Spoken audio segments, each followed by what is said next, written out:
বিটিএসরা সবসময় আর্মিদের যেভাবে অনুপ্রাণিত করে। আমাদের আরএম সে বলেছিল, তুমি যদি সর্বোচ্চ চেষ্টা করো তবে তোমার পক্ষে কোনো কিছুই অসম্ভব নয়। সে আরো বলেছিল, কেউ কুৎসিত হয় না, আমরা শুধু বিচারমূলক সমাজে বাস করি। আমাদের জিন বলেছিল, তুমিই একমাত্র ব্যক্তি যাকে তোমার ভালোবাসা উচিত। সে আরো বলেছিল, যদি সঠিকভাবে বাঁচো তবে একবারই যথেষ্ট।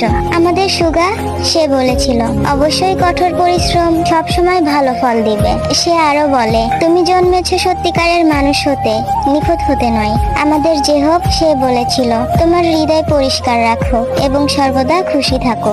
সে আরো বলে, ভয়ের উপর ভিত্তি করে কখনো সিদ্ধান্ত নিও না, সিদ্ধান্ত নাও আশঙ্কা ও সম্ভাবনার উপর ভিত্তি করে। আমাদের জিমিন সে বলে, সবার সাথে ভালো ব্যবহার করো, কিন্তু নিজের কথা কখনো ভুলে যেও না। সে আরো বলে, যে স্বপ্নটির পিছনে তুমি এতদিন ছুটে বেরিয়েছো সেটা তুমি কখনোই ছেড়ে দিও না। আমাদের গুড বয় ভি সে বলেছিল, নিজে গর্বিত না হওয়া পর্যন্ত থামবে না। সে আরো বলেছিল, ভুলে যাও কে তোমাকে কষ্ট দিয়েছে, কিন্তু সেই কষ্ট তোমাকে কি শিক্ষা দিয়েছে সেটা কখনোই ভুলে যেও না। আমাদের ছোট মেম্বার জংকুক সে বলেছিল, সফলতার ত্যাগ চাই এবং কঠোর পরিশ্রম তোমার ভাগ্য পরিবর্তন করতে পারে। আমাদের জংকুক আরো বলে, তুমি যদি দুঃখী না হও তবে কখনোই সুখের মর্ম বুঝবে না।